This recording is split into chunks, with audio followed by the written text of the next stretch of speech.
Right from the start, this sounds like your average plea hearing. But trust me, it's not. What happens later completely flips the courtroom upside down. Keep watching. You won't believe how fast this case unravels. This coming Thursday of this week, the court received a notice in motion filed by the defense this past Friday, July 18th. And the court went ahead and hurriedly scheduled a plea hearing for today. Pending against Mr. Harris is a charge of failure to stop after a non-public road accident, a violation of Section 335.13A1 of the Conneaut City Ordinances, a first-degree misdemeanor. Mr. Harris is present. He's accompanied by his attorney, Philip Heasley. Also present is Law Director John Lewis. Mr. Lewis, the court has received a status report. Thank you, Your Honor. The offer that we have discussed here, should the court be willing to accept this, would be an amendment of the charge to the charge of failure to stop after an accident involving the property of others. It is still a first-degree misdemeanor, and that is under Ordinance 335.14A. The difference between this charge and the original charge is that this charge does not carry a mandatory license suspension. I discussed this amendment with Destiny Kreider. She is the individual whose car was struck back in December 21st of 2024, actually. I discussed it with her. She was not concerned about the license suspension at all. All she's asking for is restitution for her vehicle that was damaged. I have for the court an estimate from West Penn Collision. The damage to this vehicle, which was a 2001 Chevy Blazer, was the grand total for the repairs of that vehicle would have been, the estimate that she provided to me, $6,874.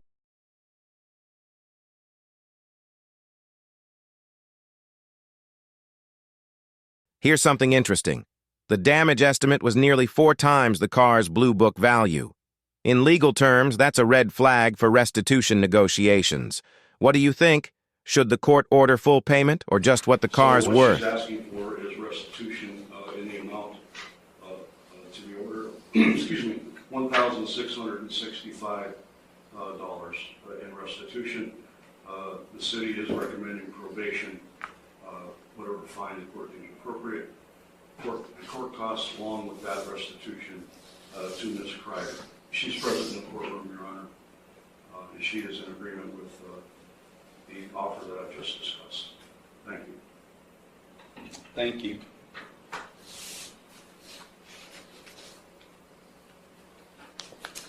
And the victim's name again is? Destiny Kreider.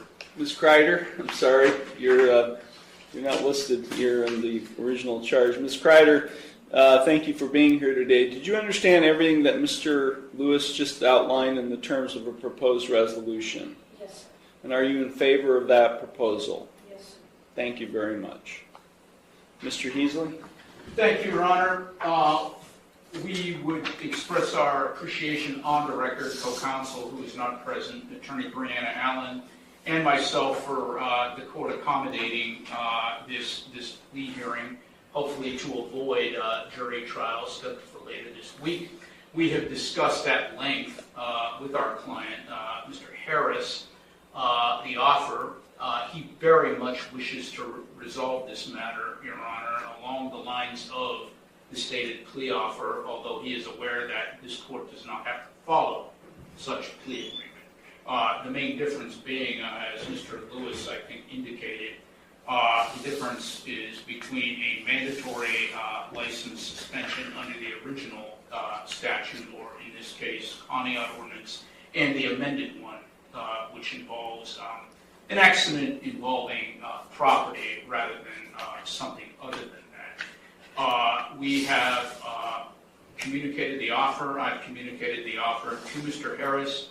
He's aware of his rights regarding trial, which hopefully will not be necessary, and we are prepared to proceed, Your Honor. Thank you very much with the plea. Normally, I don't allow pleas to, this late in the game. We've had 1, 2, 3, 4, I think 4, maybe 5 pre-trials or status conferences. But because the level or degree has not changed, and essentially not much has changed in the way of the plea other than what was outlined by the counsel, I will allow this plea to go forward. Thank you. Mr. Harris, it's my understanding today you wish to plead guilty to an amended charge of failure to stop after an accident involving property of others, a first-degree misdemeanor, a violation of Section 335.14a of the Conneaut City Ordinances. Is that what you wish to do today? Yes. Okay, I'm going to provide to you, Mr. Heasley, a written waiver of your trial rights and right to a jury trial and acknowledgement of effective plea. If you find that document acceptable, you can sign and date at the bottom. The court does find that defendants, as I indicated, I will allow the amendment to go forward. I do find the defendant's plea of guilty to the amended charge to be knowing, voluntary, and intelligent. The court will accept the guilty plea to the amended charge, and I will therefore find him guilty of the amended offense. All right, he just pled guilty. Case closed, right?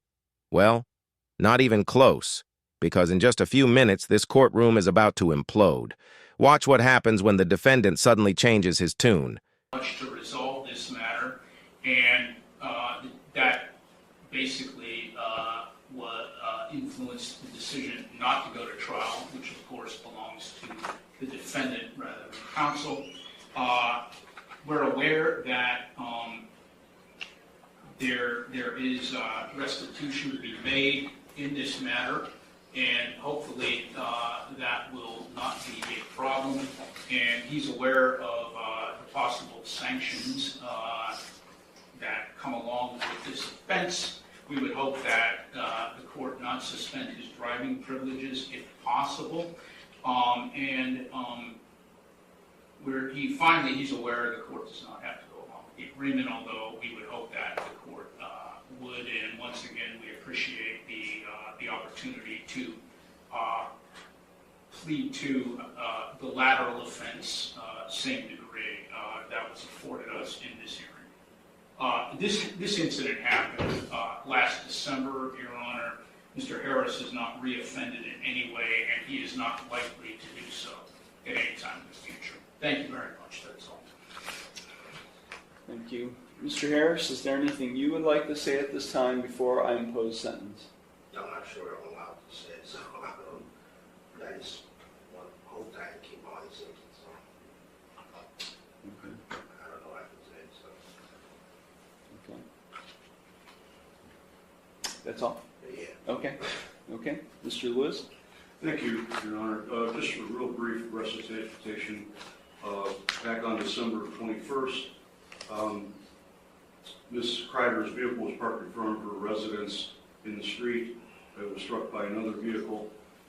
Officers investigated the matter, determined that the vehicle belonged to Mr. Harris, and at that point in time, they found pieces of the vehicle that were there, including a piece of a Cadillac grill ornament,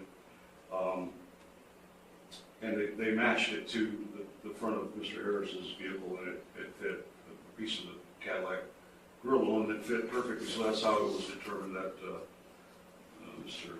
Harris's vehicle was involved in the accident. Other than that, Your Honor, like I said earlier, all Ms. Kreider is really concerned with would be the restitution amount that we discussed previously of $1,665. She currently is she's been without a vehicle, I believe, since this accident happened. Is that correct? She's been without a vehicle this whole time. Thank you, Your Honor. Thank you. Ms. Kreider, is there anything you would like to say at this time before I impose sentence? No? Okay. Thank you.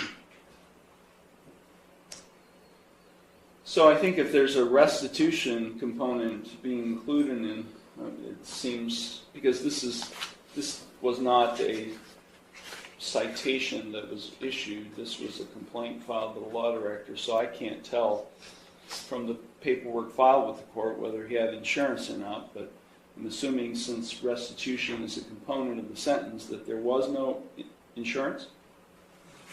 I was the one driving it, so Was there insurance on the vehicle? I don't know.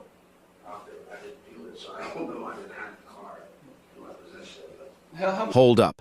Did he just say he didn't do it after pleading guilty? That's one of the biggest courtroom no-nos ever. Once you plead, you're locked in. The judge's face says it all. Things just got real. On this matter, but he has waived his rights to... I understand. Just tell me what happened. I understand. Just tell me what happened. I'd like to know what he's claiming happened. Another individual, Your Honor, was operating the vehicle at the time of the accident, not Mr. Harris. But he does wish to resolve the matter in lieu of trial.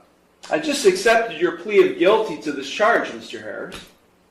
I'm now in the sentencing stage. Okay, I understand, but I'm getting advised by my lawyer, so I'm not. That's what I said. I don't know what I'm allowed to say and not allowed to say. I'm trying to be respectful. The judge wanted to know regarding insurance on the vehicle, Cadillac Escalade. I get that. And I didn't have insurance on that vehicle.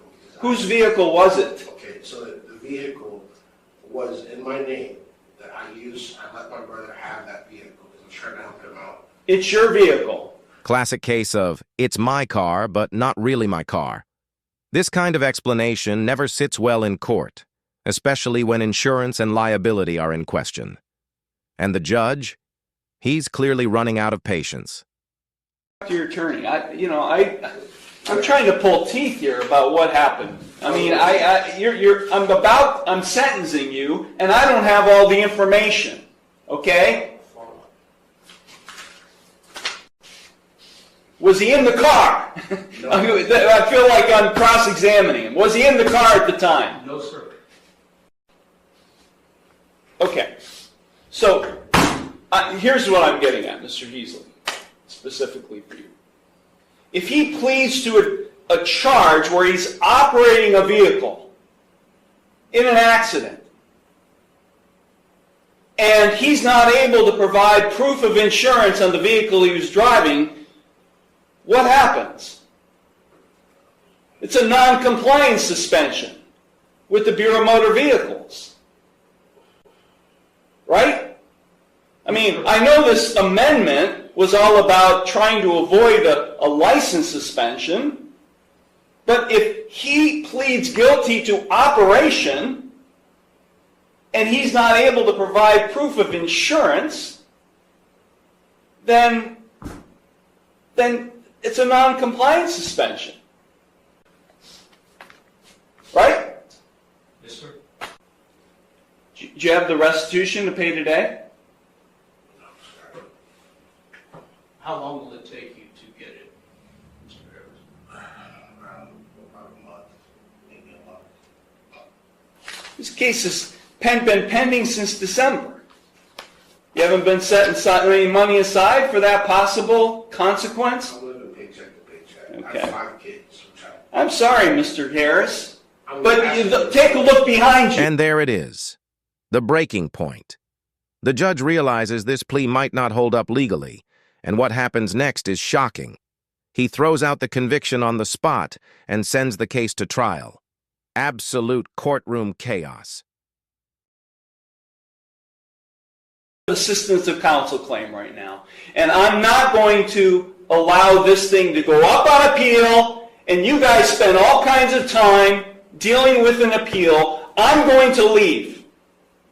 And you guys are going to talk about this, and then we're going to resolve it, because I'm not sentencing right now. Because I'm not going to allow you to waste your time having to deal with an appeal on an ineffective assistance of counsel claim. This case is going to a jury trial. I'm vacating the conviction. This case is going to a jury trial on Thursday.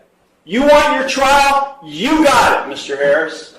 This case is being vacated. I'm sorry, Ms. Kreider. This case is going forward to a jury trial. I'm vacating the conviction, and I